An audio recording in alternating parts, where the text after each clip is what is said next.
Sveiki atvykę į truputį kitokio tipo video. Šiandien mintis parodyti, kas vyksta su 3 skirtingais profiliais. Tai reiškia, paimsim vieną žmogų, kuris super blogai nepataiko į rinkos, taip sakant, gerą laikotarpį. Paimsime žmogų, kuris investuoja tobulai ir perka tik tai per pačius dugnus. Ir paraleliai paimsime tą tokį slow and steady, tai reiškia periodiškai investuoja. Esu dalinęsis šitą medžiagą anksčiau Patreono bendruomeniai, bet kadangi Patreoną uždarinėjau ir visą tą informaciją, kuri anksčiau būdavo už mokamos sienos, dalinuosi nemokamai, tai nusprendžiau pakeisti truputį tokias video tipažus ir pasidalinti truputį daugiau praktinės informacijos.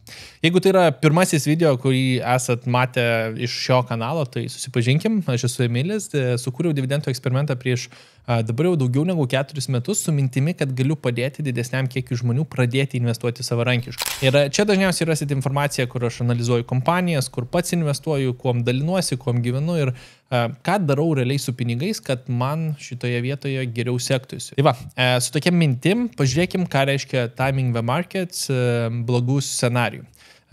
Kopijuoju ir savo ekraną. Tai paimu tokį 40 metų laikotarpį nuo 79 iki 20. Tai mintis buvo paimti truputį ilgesnį laikotarpį, kad būtų 40 metų ir kad spėtume užkabinti bent kelias krizės iš eilės ir pažiūrėti, kaip rinka atrodo, jeigu mes perkam per dugnus, perkam per aukštumas ir perkam tiesiog periodiškai ir ką tai reikštų mūsų portfeliui. Dabar šitą informaciją galėsite pasiekti per nuorodą aprašymę, čia yra 3 portfeliai, tai blogas laikas, geras laikas ir slow and steady. Ir praeikim truputį per tą edukaciją, nes noriu pasidalinti išsamiau, ką tai reiškia. Pirmiausiai vardinkim mūsų 3 skirtingus scenarius. Tai bus Paulius, Agnė ir Saulius. Be kažkokių specifinių scenarijų, tiesiog sukūriau 3 personažus, kurie padės man paaiškinti šitą idėją. Tai dabar paimkime tą pačią mintį. Kiekvienas iš jų turi $200 per mėnesį, arba galim sakyti eurų šitoje vietoje, vienodai kaip ir šviečia, bet tiesiog, kad tos pasirinktos valiutos 200 vienetų per mėnesį, kuriuos gali rinktis arba periodiškai investuoti į S&P 500. Tai S&P 500 paimsime tą patį VUA ilgalaikį perspektyvų fondą, kurį mes naudojame praktiniam eksperimentui. Jeigu nežinot, kas tas praktinis eksperimentas, paliksiu nuorodą čionais. O mintis, kad antra alternatyva yra kaupti pinigus. Ir dažniausiai kaupiam pinigus arba ten kokioj nors paršių kišonė, kur rožinis sėdė, arba kokiam matrase, arba galbūt truputį efektyviau ir kokiuose nors ant banko indėliuose, depozitinėse sąskaitose arba panašiuose dalykuose.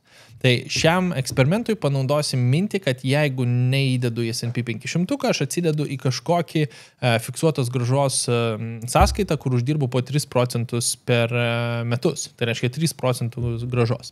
Dabar labai paprastai paimkime pirmą scenarijų, tai yra Paulius ir Paulius yra, jam labai nesiseka šitoje vietoje. Bet mintis labai paprasta. Kiekvieną kartą jis kaupia pinigų sumą ir kaupia ją pastoviai laukdamas to geriausio momento investavimui. Kai jis pagaliau nusprendžia investuoti, jis nusiperka pačioje viršūnėje, tai reiškia tik prieš rinkos griūtį.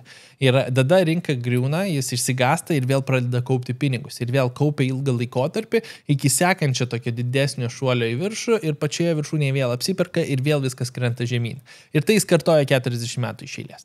Tai jo situacijoje, tas $200 tiesiog kaupiam, atsidedam visą kitą, sukišam į S&P 500, paliekam pradinę sumą, neparduodam ir laukiam visą tą laikotarpį. Tai pagalvokit, per 40 metų jis suinvestavo $96,000 arba eurų. Kiek manot būtų vertas jo portfelis? Jo portfelis būtų vertas $663,594.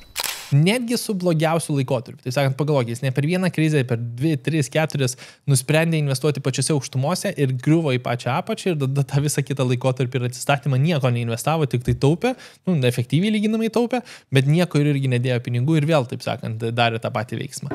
Tai netgi prasčiausiam Pauliaus scenarijui jis sukaupė ir sugebėjo padidinti savo turtą per, skaitykim, beveik 6 kartus. Gerai, imam kitą investuotoją. Tai šiuo atveju priešingai nei Paulius turime Agnę. Tai Agnė yra ta, kuri turi super gerą nuojautą ir kažkaip sugeba atspėti kiekvieną krizę. Tai reiškia, jis šiaip deda viską į tą patį ten indėlį ar depozitinę sąskaitą ir gauna 3% grąžą, bet momentas, kai rinka pakrenta ir pakrenta krizinių laikotarpį. Ten, paimkime tą pačią 7 metų krizę, paimkime 90, paimkime specifinius laikotarpius, kai rinka yra pačiame dugne.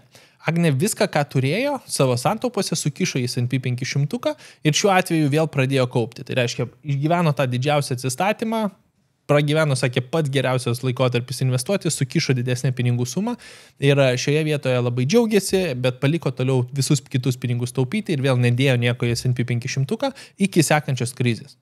Ir vėl, 40 metų laikotarpis, 96 tūkstančiai suinvestuotų pinigų, spėkit, kokį turtą jį uždirbo. Būgnai 956 838 $.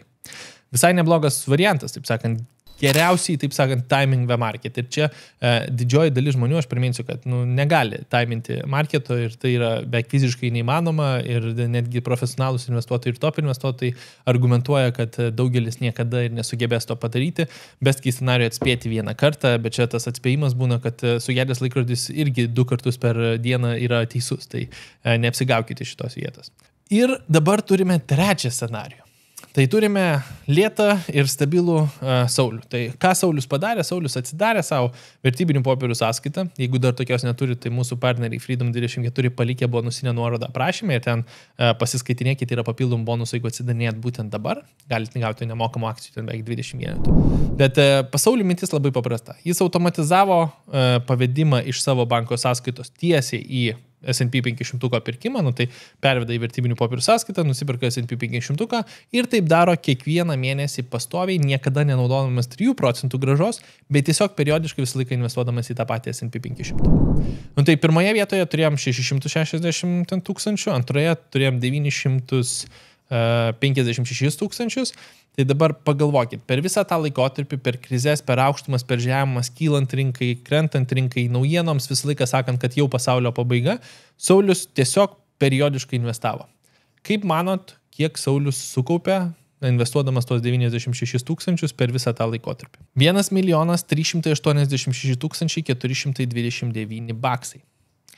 Tai priminimas, kad tobulai atitaikant Agnės scenarijų, mes turėtume 400 tūkstančių mažiau. Tai vat toks keistas pasirinkimas, kai žmonės sako, kad aš galbūt palauksiu, nedėsiu savo pinigų į investavimą ir palauksiu tam tikrą laikotarpį tam, kad sulaukčiau to geresnio momento, kad galėčiau įdėti pinigus ir džiaugtis būtent jais. Aš labai paskatinsiu, tikiuosi, kad šitas toks priminimas to 40 metų laikotarpio ir tos 40 metų galima imti per skirtingus laikotarpius, taip sakant, nėra skirtumo, kad čia nuo 79 specifiškai paėmėm. Jeigu norėsite, apačioje atsidarius tą nuorodą, kairiam kampe yra S&P 500 istorinė informacija, kurią galite rasti, taip sakant, ten labai didelis toks Excelis, tai tiems, kurie norės pažaisti, tikrai yra visa informacija prieinama. Tai mintis labai paprasta. Blogiausias laikotarpis sugebėjo padidinti savo pinigus per daugiau negu 6 kartus. Geriausias laikotarpis ten beveik 9, net 10 kartų. Tiesiog paprasčiausias periodinis investavimas padidino savo pinigus beveik per 13 kartų su biškiu.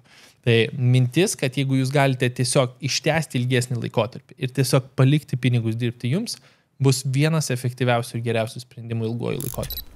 Tai tikiuosi toks kitokio tipo video patiko, tikiuosi buvo smagu, nepamirškit pasinaudoti bonusiniam nuorodom apačioje ir to pačiu sutiksim sekančiam epizode jau labai greitai. O čia paliksiu dar tokį labai smagų video iš paskutinio praktinio eksperimento, kur investuoju jau beveik 2 metus ir portfeliai 3 viršijo 12 tūkstančių. Spaudžiam, žiūrim ir iki greito.